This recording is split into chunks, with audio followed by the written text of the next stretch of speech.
Oficina do Micro, manutenção de computadores, impressoras e notebooks. Serviços de informática em geral, como contratos, declarações, currículos, INSS, imposto de renda, restauração de fotos e vários outros serviços. Estamos com uma lan house em frente ao ponto de táxi, próximo à Praça do Fórum de Ibirité, e também na Rua Freitas de Oliveira, número 437. Telefones 3533-0010 e 3598-6616. Oficina do Micro, eficiência em tecnologia. Toda terça, às 7 da noite, programa Stop, de segunda a sexta, na 3VL. Programa Puta Quiabo.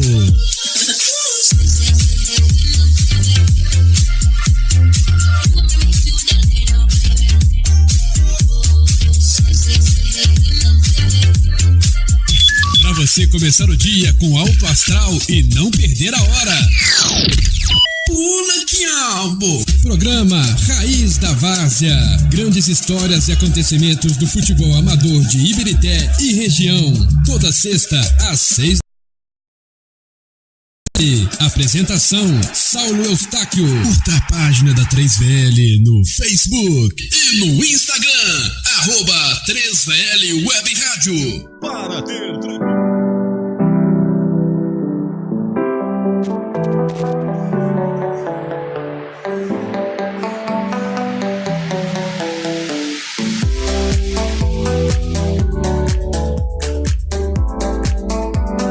Olá, boa noite. Terça-feira, dia 23 de julho de 2019. Está no ar mais uma edição do programa Direito em Foco pela Rádio 3VL, ao vivo para todo o Brasil. Acesse radio3vl.com pelo aplicativo. Para você que mora em Ibirité, pela frequência 87.5. E também estamos ao vivo pela live no Facebook e em nosso canal no YouTube, canal 3VL. Boa noite, Liciane Traverso, Isabela Gonçalves e Dr. José Geraldo de Moraes. Boa noite, Túlio. Boa noite, Thales. Boa noite, doutora Liciane, doutor Zé Geraldo. Primeiramente, quero agradecer a sua presença aqui conosco. Fiquei muito feliz, tá, de você estar aqui hoje. E eu tenho certeza que todos os nossos ouvintes irão adorar. Boa noite, então, nossos queridos ouvintes, internautas, o Túlio, Thales, doutora Isabela, doutora Liciane. Esse assunto é um assunto muito interessante, os ouvintes têm certeza que vão adorar. E eu espero, né, Túlio, que eles trazem para a gente bastante perguntas, né, enquetes, porque realmente é um assunto delicado. E lembrando também o nosso WhatsApp 99488-7601, 99488-7601, você pode participar com mensagem de texto ou de voz. Mas vamos lá, pessoal, nós estamos hoje aqui com a doutora Liciane Traverso, falei certo? Falei.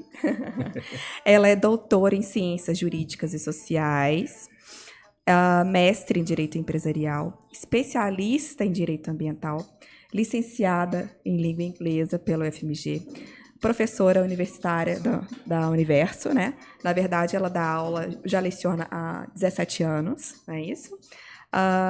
Professora de inglês nos ensinos fundamental e médio, né, do Estado, né?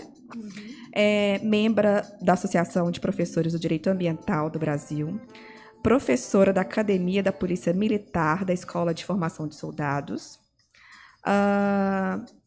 professora da Lei de Execução Penal no curso de formação de técnico profissional de agente penitenciário da Escola de Formação da Secretaria de Estado de Defesa Social, membro da Comissão de Direito Ambiental da OAB, 2010 a 2018, é isso? Até o ano passado, sim. Isso. Membro da Comissão de Assuntos Carcerários da OAB, do período 2016 a 2018.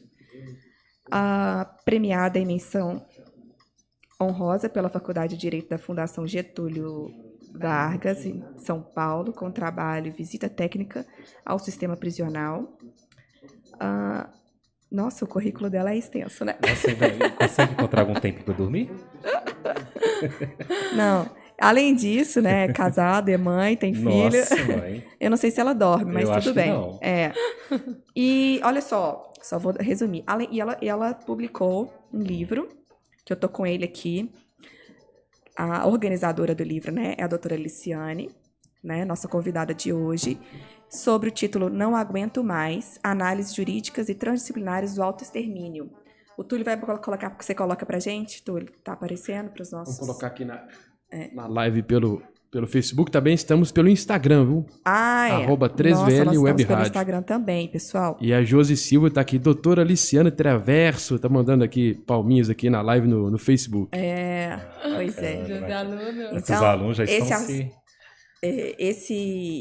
Esse livro eu vou fazer questão, tá? De tê-lo também, para poder acompanhar de perto o seu trabalho. Quero autografar. Obrigada. Mas, vamos lá. O doutor Zé Geraldo vai fazer as nossas perguntas agora, tá? Bom, o nosso tema são os aspectos jurídicos do suicídio. Né? No âmbito jurídico, nós chamamos isso de autoextermínio. É um assunto muito delicado, um assunto que, inclusive, é um tabu que é tratado na mídia. Existe uma resistência muito grande de se falar sobre o autoextermínio, mas eu acho que, diferente do tabu, nós devemos falar um pouco sobre, para que a gente possa, de certa forma, entender sobre o assunto, né? Bom, vamos começar com a seguinte pergunta para a doutora. Na atualidade, como podemos perceber a importância da vida para o direito? Primeiro, boa noite, ouvinte, boa noite, meus alunos, boa noite, doutora Isabela, boa noite, doutor José Geraldo. Isso. Né? Agradecer ao pessoal, toda a equipe aqui da Rádio 3VL, uma oportunidade ímpar estar aqui com vocês. O tema realmente ainda é um tabu, falar de suicídio no Brasil. Isso. Se nós pensarmos que 32 pessoas se matam por dia no Brasil, isso é muita coisa. E a cada 4 segundos uma pessoa se mata no mundo. O autoextermínio mata mais do que guerra. Hoje, pela OMS, já é considerado uma endemia. Olha. E isso é muito sério. Nós não estamos no Setembro Amarelo, que é o mês que a gente comemora mundialmente a prevenção. Comemorar a prevenção, olha só, que é um tabu. Falar disso. Então, parabenizar toda a equipe da rádio, que vocês estão fazendo diferente, e a diferença, que é informar o ouvinte sobre o comportamento humano. Então, quando você me pergunta a importância da vida, né? Ao quão importante, o direito tem lá no ápice, o epicentro do direito é o homem, a dignidade humana. Quem é um homem? Como que ele está inserido nesse contexto da atualidade? Quais são os valores, quais são os princípios? Então, juridicamente falando, lá na Carta Magna a gente já vê a importância de preservar a dignificação humana, erradicar a pobreza, promover a isonomia, a igualdade. E olha como é que está a nossa sociedade. Vocês estão vendo emprego aí, gente? Onde que tem emprego? Vocês estão vendo a realidade das estruturas familiares? Quem são os pais de família? Como é que são as famílias, as pessoas? Isso tudo vai influenciar, então, no comportamento humano. E isso vai desencadear hoje, então, um grupo de pessoas cada vez maior adoecido. Porque nós estamos tendo na sociedade como um todo, no mundo inteiro, e todos os estamentos sociais, pessoas sofrendo depressão. E o ápice, né, o mais grave, porque tem graus, né, degraus. E aí a gente vai perceber pessoas, então, adoecendo e chegando ao próprio ponto de executar e se autoexterminar.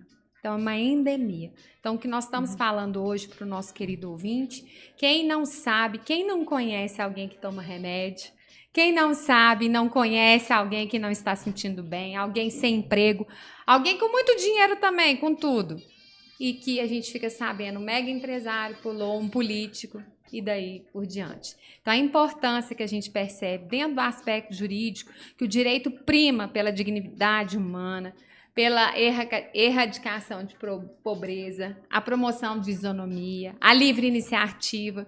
Mas como é que está isso na prática, no dia a dia? Uma vez eu li em um livro que fala, na verdade, que quando a pessoa ela pratica, né, o suicídio, na verdade, ela não tem... A vontade dela é de viver, é de continuar viva. Mas só que ela não consegue conviver com a dor que aflige a alma dela, né? Então, eu acho que seria interessante realmente as pessoas tratarem, né, verificar, observarem, né, isso como uma doença e prevenir, para que nós possamos reduzir, né, esse quadro alarmante que tem acontecido nos últimos tempos, né? Isso que você está falando, a gente constatou. Eu pude, quase 17 anos, catalogando dentro do Instituto de Criminalística de Belo Horizonte todas as mortes violentas, né? Eu fiz uma pesquisa lá com a doutora Ângela Romano e eu pude ver um índice elevadíssimo dos autoextermínios e cada vez mais também agora com a população não só jovem, mas cada vez mais crianças, velhos, idosos. E quando a gente fala assim, mas como assim? Essa pessoa, por que é um tabu, né, gente? Voltando à primeira pergunta lá, né? Por que é um tabu? A gente não sabe falar sobre isso, a gente tem dificuldade de falar sobre isso, de discutir sobre a temática. É um tabu porque tinha-se equivocadamente a ideia que falar sobre isso era instigar essa postura, né, de autoextermínio. E hoje a gente tem percebido que falar sobre isso é informar para prevenir. E, de fato, nessas pesquisas, tive acesso a vários psiquiatras, a peritos, a médicos, em que a gente pode discutir, psicólogos, sociólogos, que essas pessoas que cometem esse ato contra si próprias, elas, na verdade, é uma dor tão grande que elas querem, de fato, se ver livre da dor. E, equivocadamente, socialmente, as pessoas falam, quem é o suicida é um egoísta, é um fraco, é um débil, ou até mesmo porque ele está em pecado, ele não tem fé. E hoje a gente vê grandes líderes se suicidando. A gente vê lá no índice, no topo da cadeira das pessoas, das castas não, das profissões que mais lideram o ranking, sabe quem são, gente? Adivinha? Policiais e agentes de saúde, né? Policial talvez pela realidade e também pelo acesso à arma, grande parte com a própria, né, o modus operandi, por ter acesso à arma, e os operadores da saúde. Né? Por quê? Qual que é a realidade da saúde? Os médicos se automedicam. Hoje nós temos dentro de uma linha de psiquiatras com ideação suicida. Isso é muito sério, isso é grave, isso é uma endemia. Mas como é que um psiquiatra que lida com a dor do outro, medica o outro, vai falar que ele também está com dor? Então ele começa a se automedicar. Isso é muito sério, gente. Então falar disso é muito importante. E quando a gente começa a perceber, então, uma criança já com ideação suicida, dizendo não quer viver, tentando, várias tentativas, viu, gente, dentro das escolas. Isso aí, elas acabam tendo isso em função da prática de bullying, seria isso? Também. O que a gente vai perceber, dentro do meu livro, nós temos até a doutora Sara, ela se propôs a escrever, fez uma pesquisa da realidade da desestrutura sociofamiliar, corrobora muito na formação dessa criança. Grande parte das crianças e juvenis com incidência de ideação suicida vem de lares desestruturados, sem referenciais. Né? Sem aqueles princípios basilares de amor, afeto, educação, limite. E essa criança também vai para a escola. E normalmente ela na escola ela vai ser o reflexo que ela é em casa, do que ela vivencia em casa. Então na minha época era o zoiudo, 4 olhos, testão, né? Rolho de poço, não sei o quê. Hoje a gente já chama de bullying, né? Entretanto, o próprio Brasil a gente já tem uma lei anti-bullying, que as escolas têm que praticar, incutir lá nas crianças, nos adolescentes, essa prática. Que existe sim, viu, gente? Criança má. Eu, como professora de criminologia, eu falo. Tem criança que é má, sim, não é coisa de menino, não, que você tem que intervir. Mas também tem gente que banaliza, isso é coisa de menino, isso passa. Não, você tem que chegar junto, tem que acompanhar, o corpo fala, a criança fala. A ideia da inocência, talvez, da criança, dependendo do sentido, então, tem que ser analisado. Com certeza. Tem que ser inocente, observado. Né, tal. Né? Tem que ser observado, né? Ele não queria empurrar. Não, tem criança que quer empurrar, tem criança que quer bater. Né? E por que ela quer bater? É isso que a gente tem que alcançar. Nós somos seres biopsicossociais. Tem que ver o somatório. Ele precisa de uma medicação? Ele precisa conversar com alguém? Ou simplesmente é um abraço? Isso é muito sério. Então, a gente vai vendo em diversos setores sociais, cada vez mais as pessoas doentes. E esse comportamento, gente, tolerância zero, agressividade. Uma vez eu conversei com uma professora, né? Ela dava aula numa escola, e ela falou que tinham crianças que, às vezes, elas precisavam só de ser abraçadas, que elas não recebiam afeto em casa, não recebiam amor. Eu acho muito interessante. Isso você pode falar com muita propriedade. Eu também sou professor da rede pública. E há muitos anos que eu dou aula, e eu percebi, quando eu era diretor de escola, que as crianças das séries iniciais, da antiga 1ª, 4ª série, hoje é 1º ou 5º ano, as crianças, elas não tinham aquele senso de, eu vou estudar para ser alguém na vida, para ter uma profissão, não. Muitas vezes, elas gostavam de fazer as coisas bem feitas para deixar a professora feliz, para mostrar para a professora que ela estava fazendo, que ela queria uma retribuição por aquele fazer bonito, né? E a professora ia lá, dava carinho, dava atenção, dava todo aquele afeto que ela almejava e não encontrava em casa. E aí a gente começa a perceber que, aquilo que nós já havíamos conversado antes, que o meio, ele molda o ser humano. E o meio, ele vai transformando esse ser humano e vai embutindo nele essas tendências suicidas, né? Ou depressivas.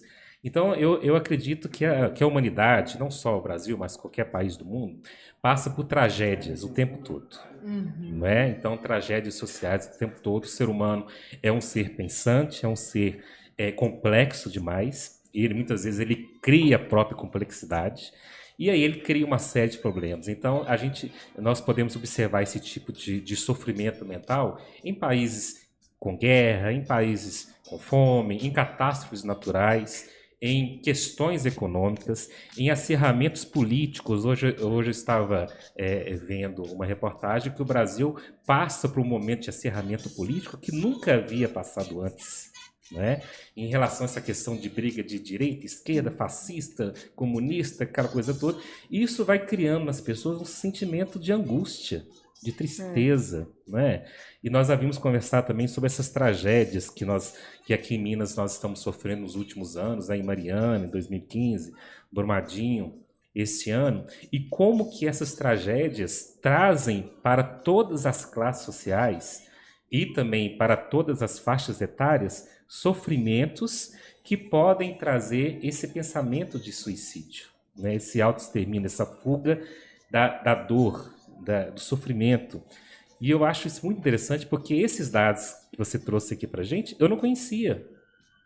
Então, são dados realmente são muito velados. É um público muito específico, muito excepcional, que tem acesso a essas informações. E o grande público, as pessoas que estão nos ouvindo, não tem acesso a isso. E é muito mais presente no nosso dia a dia que a gente pode imaginar. E aquela história, mas é problema econômico, é isso? Não, não é. Porque a Isabela sabe dessa história, por exemplo. Eu tive um professor na PUC, infelizmente saudoso professor, inteligentíssimo, jovem, vencedor, conquistou tudo que ele poderia conquistar na vida. No auge da sua capacidade, jovem ainda, ele comete suicídio. Então, qual que é o ponto de sofrimento que levou esse professor, que era uma pessoa fantástica, admirado por todos, a cometer o autoextermínio? É a cobrança demais? É a frustração? É conseguir tudo? A gente não sabe. Então, é esta que é a questão que acho que a gente tem que trabalhar, não é? É muito interessante como educadora, né? A gente percebe a sala de aula é o nosso meio ambiente de trabalho.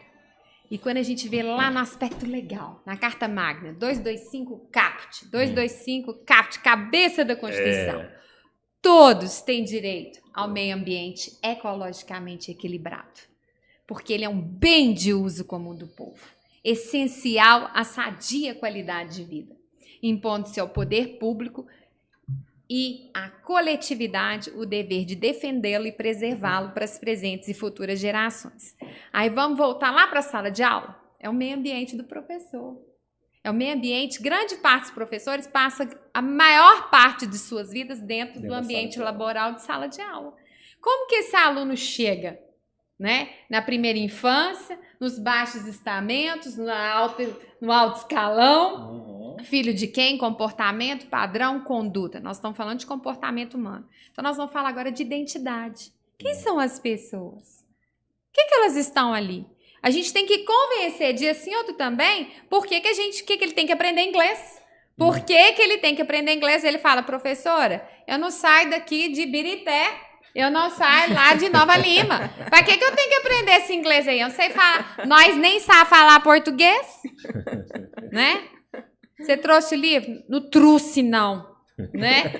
É pesado. Nós vai. Aí a gente tem que ficar corrigindo o tempo todo e convencer. Identidades estão ali para quê? Nós estamos numa geração de nem. Nem estuda, nem trabalha.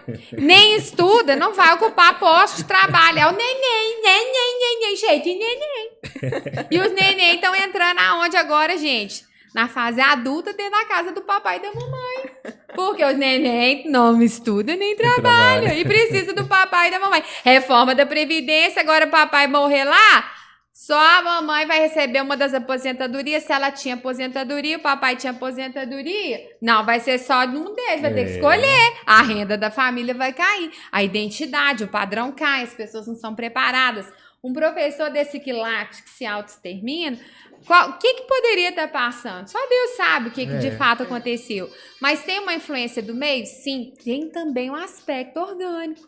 Nós precisamos da medicação, muitas das vezes, para equilibrar o desequilíbrio físico-químico, né?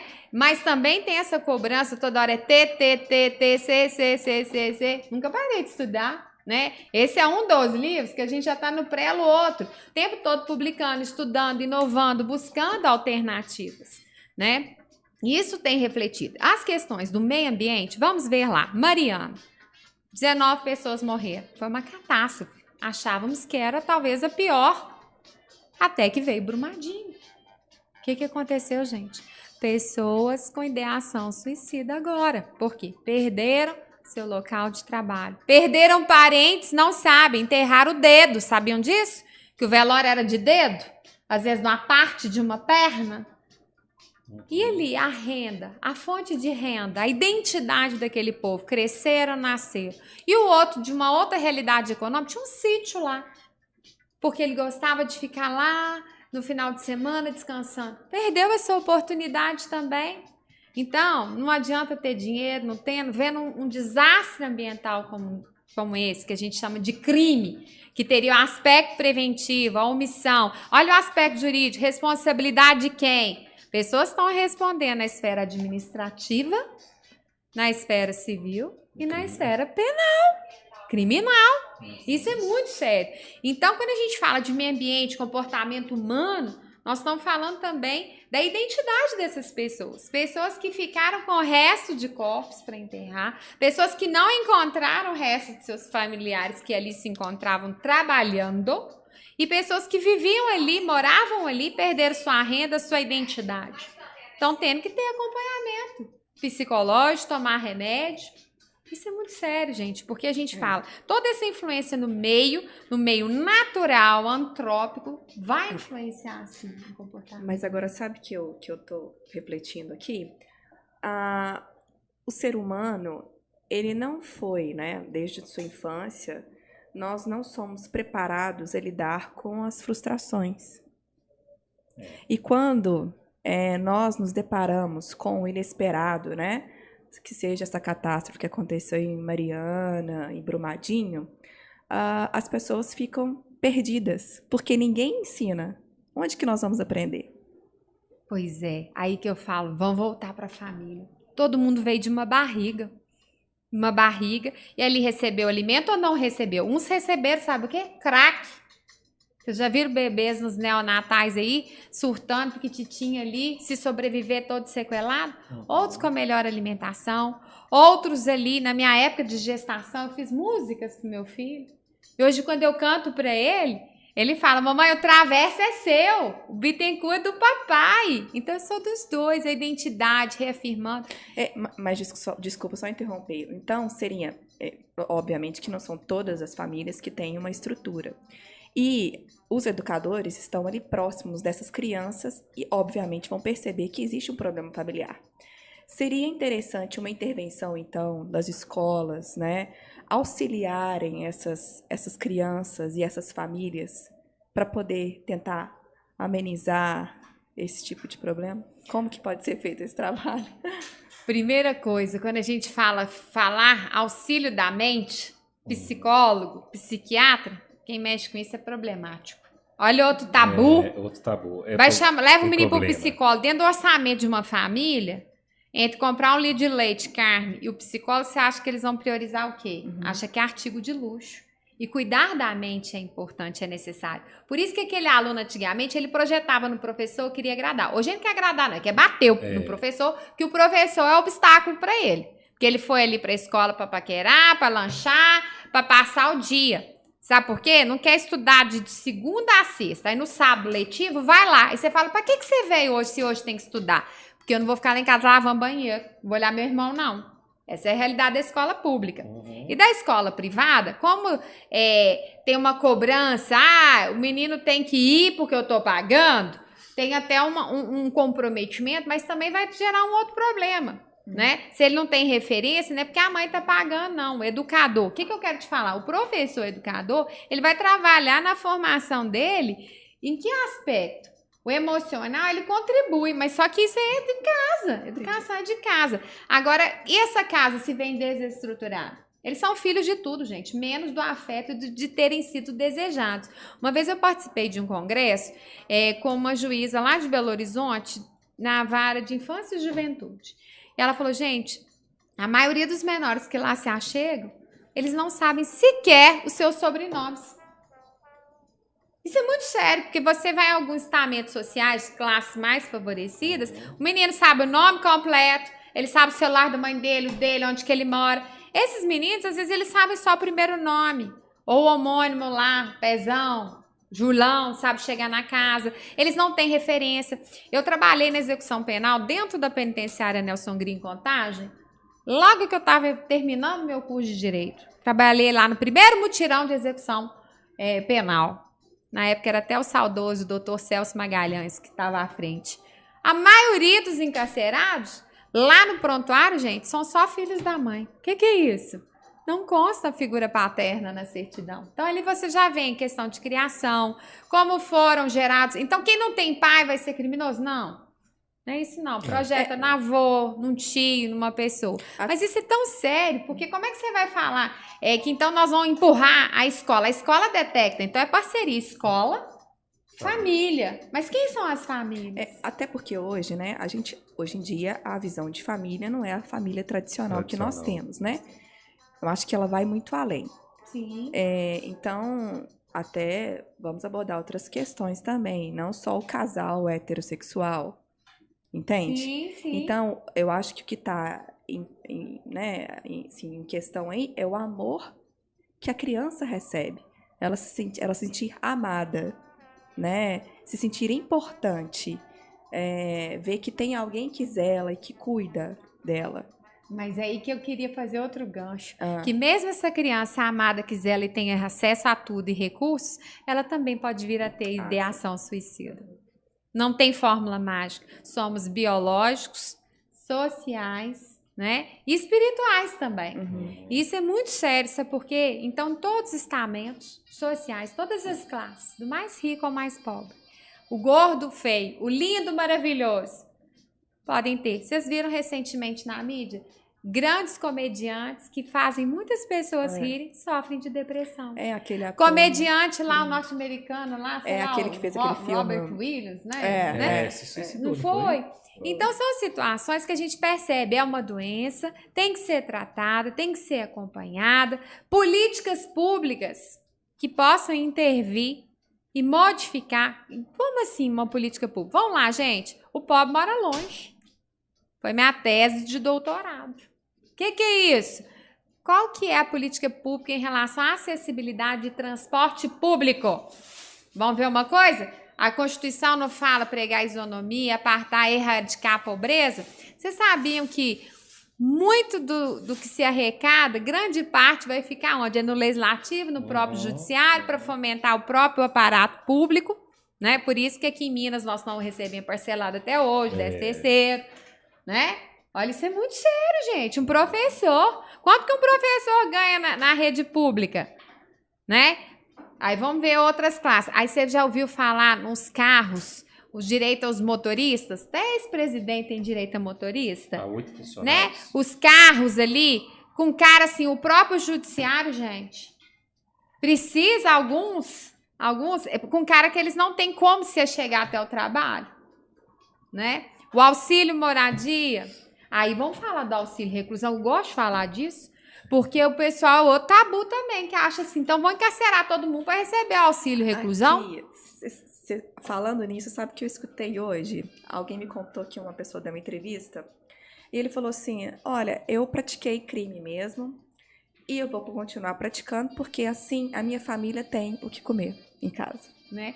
O auxílio reclusão que a gente já sabe ali, hein? como é que funciona lá, né, gente? Era aquele preso que trabalhava antes de ser preso. Que tinha condição de segurado.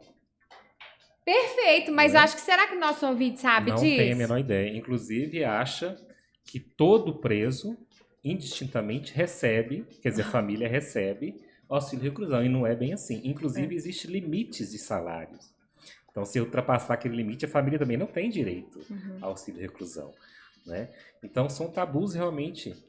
E uma questão que eu acho interessante. Nós falamos sobre a questão da escola. Como atacar, prevenir a questão do suicídio no ambiente escolar, por exemplo. Mas existem outros ambientes extremamente estressantes. O ambiente do presídio, do hospital. Ai, perfeito. Bora lá, qual que é a realidade hoje? Minas no caos, né? Sistema superlotação, presos de domingo a domingo, de ano em ano, fazendo o quê? Nada. 2 horas de banho de sol lá no pátio, de domingo a domingo, aquele tanto de homem. De nada, nada. Aí tem o Instituto da Remissão Penal, que a cada 3 dias de trabalho, cumpre-se um dia de pena, menos um dia da pena, né? Tem também a possibilidade da remissão por leitura. Trabalho e ou estudo também reme a pena. Quantos de fato trabalham no sistema prisional? Quantos de fato estudam no sistema prisional? Dentro do ambiente prisional, olha o meio ambiente. Ali tem a subcultura criminal. Eu e o doutor Fábio Piló e um psicólogo, Bruno, nós trabalhamos um artigo com isso aqui mostrando o auto-extermínio dentro das unidades prisionais.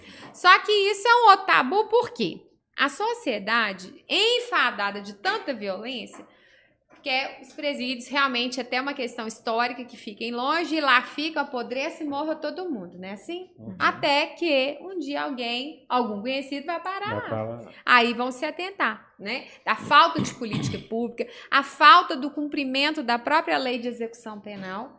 E aí a gente vê pessoas lá dentro, com as regras da subcultura, nas condições subhumanas, né? Dentro daquela lei do cão, que é a lei da jaula, né? Quem que vai dormir, o que vai fazer, como é que funciona. Vocês sabiam que quanto que vale uma cama dentro do sistema prisional? Aonde está na lei?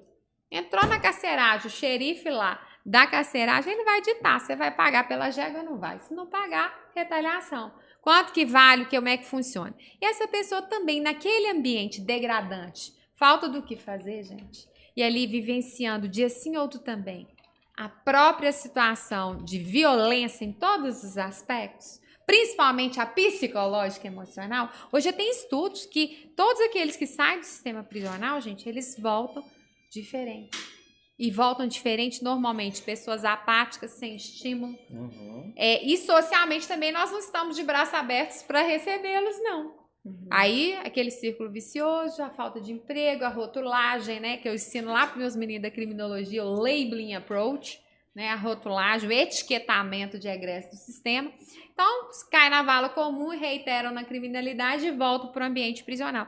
E ali, você imagina de domingo a domingo, sem o que fazer? Nós estamos aqui numa sala com pessoas aprazíveis, sabemos que vamos embora, né? E se tivermos que ficar um pouco mais, um dia tá cansado, se tiver com dor. Agora você imagina a carceragem, com dor, não dor, tem que ficar ali. Aí se auto-extermina. Vamos ver o primeiro fator, o aspecto jurídico. A partir do momento que o Estado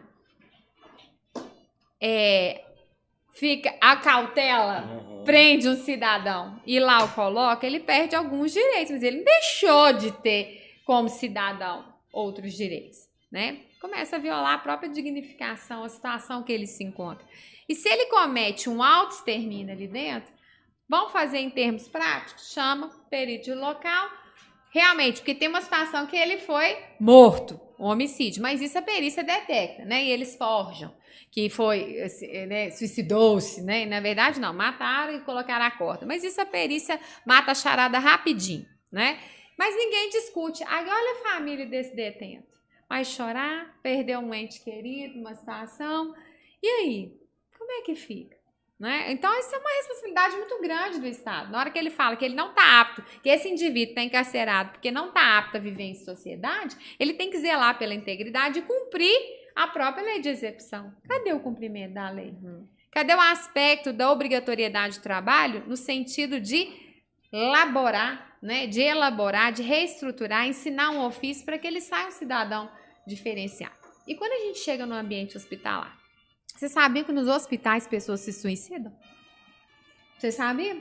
Pois é, as pessoas às vezes estão internadas e às vezes elas não estão preparadas para ficar muito tempo, às vezes são internações longas ou curtas, mas dependendo como uma pessoa se encontra, ela pode chegar num ponto de não aguentar ficar no ambiente hospitalar.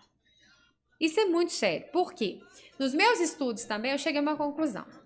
Nos nosocômios, vulgo manicômios, as pessoas normalmente se suicidam, sabe como? Se enforcando. Aí a gente vai ver a estrutura de um hospital psiquiátrico. Tem grade. Então, o cara não tem como pular, tá tudo gradeado. Ele não tem acesso à faca, à tesoura. Então, a única forma é o quê? Se enforcando. Países de ponta já perceberam isso? Então, todo manicômio, a camisola, a calcinha, a cueca, o que tiver, o lençol, tem que ser de um tecido que se o paciente fizer qualquer lacinho, ele rasga. Olha. Se a gente sabe disso, por que não tem uma política que possa intervir e proibir esse tipo de coisa? Porque quem morre lá, gente, a família chora, sentimento de perda, aí ele tava tão pancada, mas peraí, tem que morrer mais quantos dessa forma? Gente, fato é também, vamos lá, né? Não vamos também ser tão extremistas. Se a pessoa quiser se auto-exterminar, lá dentro, lá fora, algum momento vai fazer. Mas a gente tem como prevenir. Se no hospital psiquiátrico tem como, já está constatado, eu provei nos estudos que as pessoas ali, maioria esmagadora, ou é lençol, ou é camisola, esse tecido não pode ser esse tecido que vai ficar e formar uma corda. E nos hospitais convencionais? A maioria sabe como suicida, gente? Pulando pelas janelas. É isso que eu ia perguntar agora. Como que o paciente suicida no hospital convencional, nesse caso, né? Já vi até um caso lá que Porque o paciente suicidou dando um tiro no como é que fala? No pátio. Pera lá, mas aí alguém levou a arma, ele tinha arma e tal. Isso é exceção. A maioria, no hospital convencional, eles se pulam. Tem pessoas que podem vir numa situação de se enforcar, sim. Mas não é comum. A grande maioria, pelos meus estudos aqui, foi o quê? Pulando pelas janelas. Quantos hospitais a gente já entrou e vê as janelas ali, ou basculante suficiente para uma pessoa passar, né? Difere de uma pessoa que pega lá, a gente quebrou a janela, tá? Agora, se a gente coloca uma tela, que é um outro lugar que tem locais aqui, né? A gente nem gosta de pontuar, não, que dia sim ou também tem pessoas suicidando. Vocês já ouviram falar naquela ponte Golden Gate? Ah, tem documentários sobre até isso. Famosa. Né? Cortinões, se a gente colocar cortinões, telas, a pessoa vai escalar, dificulta. Você tem como alguém intervir e chegar junto ali e prevenir que aquela vida se mate dessa forma. Então, mas mais importante para o nosso ouvinte, quando a gente interna qualquer ente querido ou não conhecido no hospital, o hospital é responsável pela integridade dele, sim. Né? É igual nos estacionamentos. Não adianta colocar lá, ó, nós não nos responsabilizamos pelos objetos deixados no interior do veículo. É responsável, sim. Só que sabe o que acontece? A desinformação. E quem, gente, tem um ente que se ceifou dessa forma, estava com ele como acompanhante ou não, o sentimento é de impotência, é de perda, é um misto de sentimento culpa, e no fundo, será que não sabia que amava, que eu gostava, né? Esse é o sentimento, e as pessoas nada fazem. Mas nós temos esses dados já, tem que ter urgente políticas públicas, por exemplo, se nesses pontos que a gente sabe que vai acontecer e acontece, de intervir. Sabe por quê? Suicídio não é crime. Levanta defunto, nós vamos te processar. Não é crime, mas induzir, instigar e auxiliar o suicídio é. Né? Será como essa omissão nossa, até que ponto o Estado também contribui? Cadê as políticas públicas? Vamos voltar lá na escola, a pergunta que você tinha feito? Nas escolas públicas, cadê esse acompanhamento psíquico contundente de fato e que funcione dentro do ambiente escolar? Porque o professor, ele vai lá nas cadeiras que ele fez a licenciatura, né? Tem os de inclusão também, que vão estudar específico para isso, mas vão ver lá na realidade como é que isso funciona no dia a dia. Então é importante sim, mas essas políticas públicas, quando a sociedade estiver muito bem informada e começar a exigir. Cadê o pessoal? Gente, morrem pessoas nos hospitais, elas se suicidam.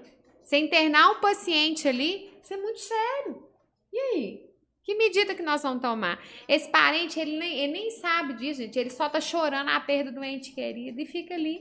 E se sabe ali, tem hospitais que foi mais de uma vez, inclusive no mesmo andar. Isso já não era para ter chamado a atenção, né?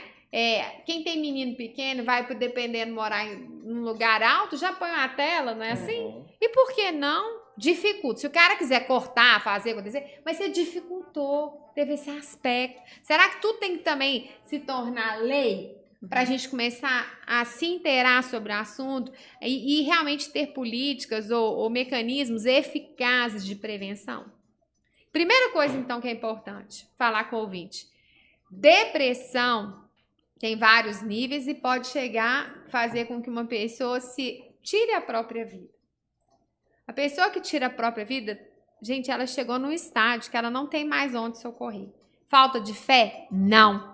Às vezes vai precisar de medicação. Agora tem outra indústria também, porque medicação vicia. Medicação você tem que mudar a dosagem. E às vezes, sabe o que a pessoa precisa? Conversar.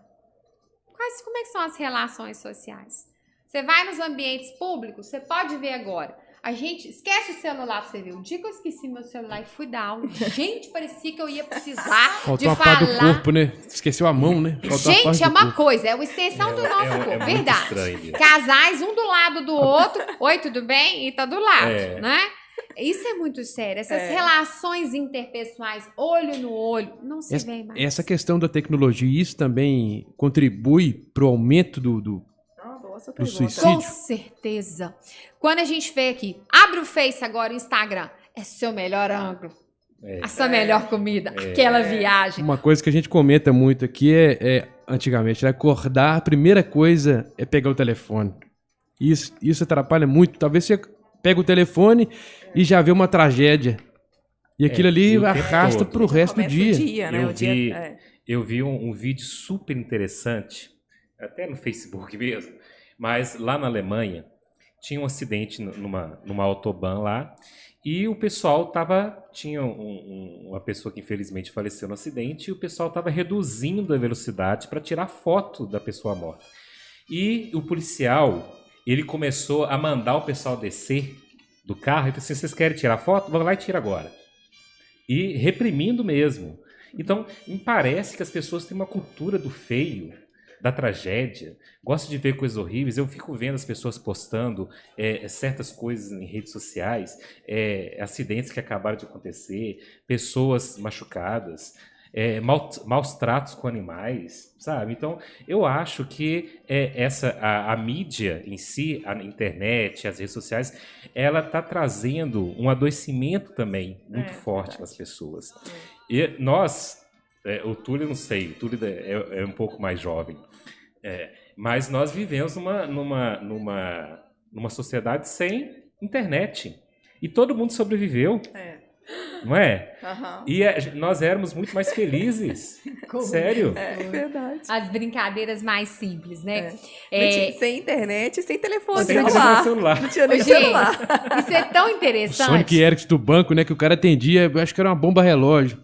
A cintura no Sonic Ericsson, Motorola. Isso mesmo. Oi!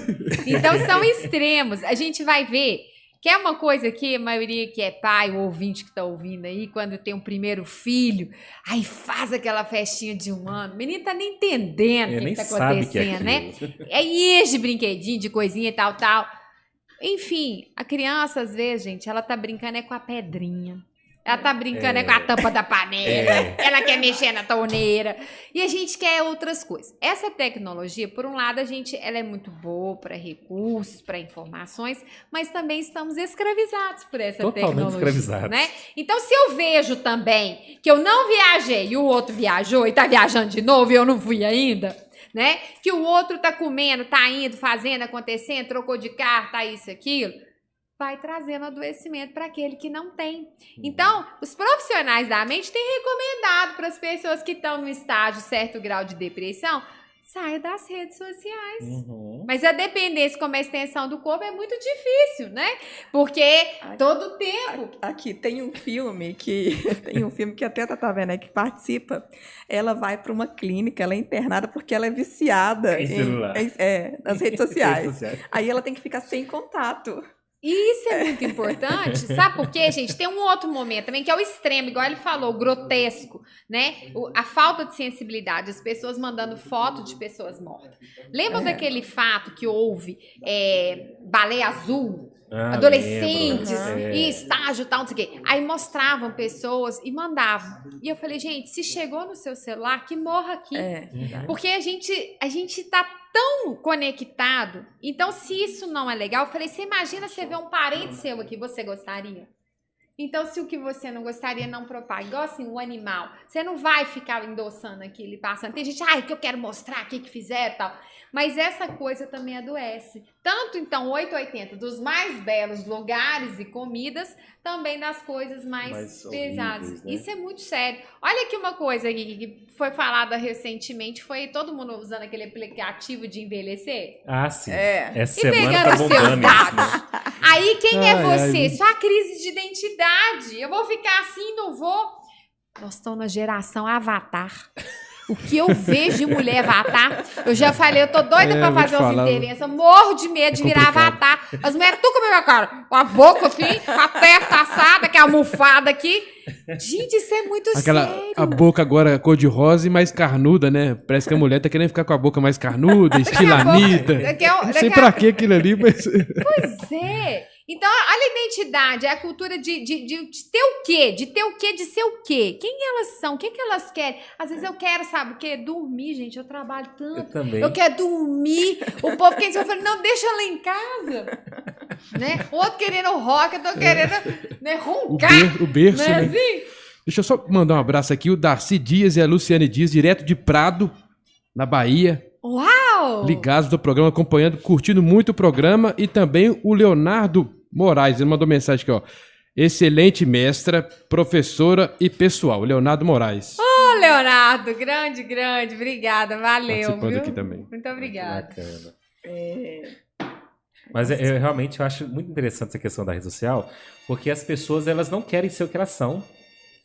Eu fico vendo, eu morro de rir. Às vezes eu vejo fotos no Instagram. O pessoal aqui em Minas tem uma mania de ir em Capitólio. É o point, Capitólio. Achando que é o... Aí eu morro de rir porque as pessoas ficam tirando foto nos iates, aquenos barcos. Assim. Aquela sunga colorida. É o bate e volta, né? Ninguém sabe. Foi e voltou no mesmo dia. Meu Deus do céu. Chegou morto. Você vai no mesmo dia no busão, na farofa. Boa. Mas você chegou lá e tá lá. Chegou lá, você aluga a lancha, meia hora. Boa, mas é verdade. Aí tira aqui a foto, nossa, agora eu sou padrão de frango. Tá jogando dois carros, aí aonde, posta. E o mais interessante, eu fico vendo também alguns conhecidos que conseguem ir a Paris. Aí eles postam fotos à prestação durante o ano todo. Uma foto uma semana, outra foto outra semana. Ou seja, foi de novo a Paris. Oh, meu Deus do céu. Então, assim, aquilo mesmo que você falou, muitas vezes a gente que tem essa vida louca de trabalho e tal, muitas vezes a gente quer só dormir, não quer nem aparecer, sabe? Verdade. Nem aparecer. Muitas vezes você quer ir para um lugar que nem pega celular. Eu gosto de ir para aqueles lugares que Eu nem não consigo, celular. não. Eu tenho problema. Se eu for pra um lugar, eu vou No lugar que você pegou o celular, você tem que voltar. eu tenho que voltar. Tá fora da área. Ô, gente, é assim Eu já mesmo. começo a surtar já. Eu sou o oposto. Pois Mas é. o que é importante, olha o que nós estamos fazendo agora, conversando, externando. E a pessoa que se encontra num grau, né, de depressão, quando ela começa a externar, mas às vezes ela não vai conseguir externar, porque ela tá tão doente, tão mal, que vai precisar de alguém sim, vai precisar de uma intervenção medicamentosa. Tem profissionais aí. Só fazendo aproveitando essa diferença. sua colocação, como é que, não sei se é possível, né? E nem sei se a minha pergunta é pertinente, mas existe a internação compulsória? Aí tá a questão. E É aí? uma grande discussão hoje em dia. É, né? né? Pois é. É um tema polêmico, né? É um tema polêmico e a gente vai falar assim, né? Em que grau que o paciente não quer. Não é? né? Porque às vezes o paciente ele não quer tomar o medicamento, ele não quer se tratar. Ele quer morrer. Pois é, aonde que entra? A gente não pode, a gente tem que zelar pela vida, concorda? E aí? É aquela questão que no Brasil tudo tem que ser positivado, né? Tudo tem que ter lei. Isso. Se não Porque houver uma lei É. que diz que autoriza, não pode. Porque, Nunca ali, pode. porque nós estaremos aí, né? Aí estarão em conflito vários princípios constitucionais. Claro. Né? O princípio aí vai gerar conflito. Dignidade da pessoa humana, Até a própria o questão da direito à liberdade, vida. direito de E aí? viver, não é? Mas aí vai entrar no direito de morrer, né? Que é outra polêmica aí, que aqui só se permite a ortotanásia, não permite a eutanásia. E aí, como é que fala? Hoje a gente já sabe, por exemplo, pacientes que não querem fazer tratamento, eles assinam o termo. Inclusive, olha só, isso aí é super interessante porque existe no cartório de notas uma escritura pública declaratória, que é a declaração, que é o testamento, conhecido como chama testamento vital. Então, lá, a pessoa ela vai falar qual tratamento que ela não quer ser submetida. E ela pode nomear uma pessoa que vai ficar responsável por essa declaração dela. Isso é pouco divulgado. Olha só. Declaração antecipada de vontade. Eu só pratiquei um ato até hoje, mas lá o declarante falou, eu não quero, se porventura eu tenho que fazer esse tratamento, eu não quero me sujeitar. Né? Então isso é bacana, né? Aí eu fico pensando, até que ponto a vontade desse paciente vai ser respeitada?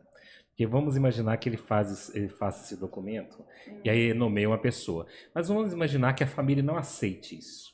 E ela vai em vias judiciais para tentar uma autorização para impor esse tratamento. Complicado, né? Mas é o que eu falo o seguinte, pelo menos ela deixou ali, Sim. né, documentado qual era a vontade dela. Cabe à família também, né? E vai caber ao judiciário também, O judiciário nesse caso. também entender se a vontade dela é mais forte do que... Não é? É muito interessante essa questão. Mas eu acho que nós conseguimos chegar a algumas conclusões aqui, sim. Eu acho que a questão, por exemplo, nós levantamos aí esse ambiente tão insalubre que muitas vezes a escola se torna, né? Que até o sistema prisional com certeza é. Isso aí é sem sombra de dúvidas. E esse fato novo que eu não conhecia, que era a questão do hospital. Então, eu acho que a responsabilidade primeira da família em si, de tentar trabalhar essa questão, trazer mesmo uma formação mais humana, né, para os seus entes, e também a função do Estado de se implantar políticas públicas em todos os ambientes da sociedade. Não só esses ambientes que nós falamos aqui, mas, por exemplo, enfrentar essa questão, essa política de remediar tudo. Então, por exemplo, houve aquela tragédia lá em Suzano, na escola. Então, veja bem, escola pública nenhuma tem um psicólogo à sua disposição. Não tem. Mas quando acontece uma tragédia dessa, cria-se uma força-tarefa de psicólogos, não é? Quando acontece uma tragédia igual a de Brumadinho, uma força-tarefa de profissionais, né? Voluntários. Por que nas escolas, será que, socialmente falando, se a gente for colocar na ponta do lápis o custo-benefício para a sociedade, ter o Estado, por exemplo, designar um psicólogo, nem que seja, por exemplo, um psicólogo por região, vamos imaginar. E ele vai fazer um tratamento, ele vai fazer acompanhamento daqueles casos mais críticos, aqueles casos que o Conselho Tutelar identificou, que o professor identificou. Será que isso no futuro não vai evitar, por exemplo, gastos com saúde, gastos com segurança, não é? Gastos com até questões relacionadas a afastamento de trabalho, justamente. Então o Brasil sofre tanto previdenciários, não é? Essas questões de auxílio-doença e tudo mais. E além do auxílio-doença, que é um gasto estatal, tem a questão da baixa produtividade, subprodutividade do trabalhador doente, que faz com que a economia do país também não cresça. Será que lá na ponta, esse pequeno investimentozinho do psicólogo, mas por que o Brasil só pensa em remediar a situação? Pois é, essa prevenção, não é? A gente está num país laico e aí fala, então nós temos que discutir nas escolas, estão informando pessoas, então nós não vamos falar de crença, credo. Aí quando tá no ambiente prisional, na falta de tudo, pode dar a Bíblia para eles. Aí a Bíblia nós queremos lá no CAS. Esperou ele chegar lá, ser um criminoso, para aprender princípios cristãos, as questões básicas, né? De respeito, de amar, de não matar, de não fazer coisas erradas, que tudo tem consequência. Aquele monte de pessoas convertidas, né? Então, exatamente. Aí vira aquela indústria, aquela coisa, né? E isso é muito sério, porque essa política prevencionista é o que a gente está fazendo aqui hoje, informando um pouco mais o nosso cidadão, conversando com ele, falando da realidade, sentindo dor. Quem está sentindo dor, então não é porque você é anormal, você é gente. Você foi ao banheiro, você comeu, só que a dor do outro às vezes pode ser um pouco maior, um pouco menor, e buscar profissionais da saúde que cuidem da nossa mente não é uma vergonha nenhuma, são essas pessoas que estão querendo esse acompanhamento. Isso é formação de uma pessoa, acompanhamento. Olha os policiais, gente, a polícia perdendo jovens concursados com uma vida inteira pela frente que não aguentam e suicidam. Eles não podem procurar os psicólogos dentro das repartições, sabe por quê? Vão ser rotulados, vai ficar na ficha como os fracos, os débeis. Aí o tiro sai pela culatra. Isso vai prejudicar, inclusive, nas promoções internas que eles têm. Tudo isso é muito sério. Então, você está vendo como é que em todos os estamentos, setores sociais, afastamento de pessoas. E hoje tem um outro dado, viu, gente? As pessoas, às vezes, estão buscando o próprio posto de trabalho para incorrer no auto-extermínio. Antes ia para casa, esperar final de semana. Tem situações que ficou lá 24 horas sem dormir ali na mesa, e na hora que chegou, tava a menina lá daquele jeito. Né? É o policial que entrou dentro do batalhão e fez isso. Porque no próprio ambiente de trabalho, é o adoecimento da vivência ali. Então, esses tratamentos com a dignidade das pessoas, buscando aí essa informação, falar, então que as pessoas possam entender que essa dor, ela é tratável, ela é possível de ser controlada. Em alguns casos, às vezes, ela vai até sumir. E às vezes com uma boa roda de conversa, com amigos, as pessoas começarem a se relacionar novamente, né? Porque estamos perdendo olho no olho, as conversas, o contato, ser gente. A gente está perdendo isso. Precisamos resgatar. Eu vejo existe alguns bares, acho tão interessante isso, que eles fazem, tipo, colocam uma caixinha assim e escrevem assim, coloque aqui seu celular. E todo mundo vai lá e coloca o celular. Porque senão ninguém conversa. Vai ficar o tempo todo um ali. Ninguém conversa. E muitas vezes é isso que falta, é uma boa risada, falar besteira mesmo, né? As pessoas gostam de fazer churrasco no final de semana. Importante não é a comilança, é a conversa. Exatamente, é o encontro, estar junto, é o contato com o outro. Então, alguns indícios as pessoas vão começar a apresentar quando elas estão no ápice ali, viu, gente? Pessoas que falam que vão incorrer em suicidam, e pessoas também que não falam, fazem. Não tem fórmula mágica. Mas às vezes tem alguns indícios, isolamento social, não querem participar de nada, não querem comer, ficam apáticas. E outro dado que eu queria deixar aqui para o ouvinte, quando começa o tratamento, aí a possibilidade de se auto-exterminar aumenta. Então temos que vigiar dobrado, porque aí a família descansa, né? Foi lá, conversou, tá tomando remédio. Não, porque nem teria força naquele momento. Agora tá medicado, começou a comer, agora consegue. né? Porque a dor vem, volta, vem, são ciclos, tá? Isso é muito importante. E políticas públicas de locais que a gente já sabe que tem maior incidência. O que a gente pode fazer ali naquele meio estrutural para mudar, que possa contribuir para que pessoas não consigam lograr isso naquele lugar? Olha lá, a deixa, no nosocômio. Vamos lá, a gente levantar a campanha que todas as vestimentas ali dos pacientes sejam de tecidos, né, e da própria cama ali do quarto, sejam de tecidos que se rompem com qualquer coisa. Então aí não vai ter jeito. Nossa, né? mas que Olha interessante. que bacana. É. Então é por isso que é importante da gente ter esse tipo de informação para poder fazer diferença na vida da sociedade, né? Que ótimo. Nosso tempo, como Nosso é que tempo tá se aí? encerrou, né? Na sequência tem Copa Libertadores ali em Ah, cima hoje. 7h15. Nossa, então Não, nós, tô na tampa.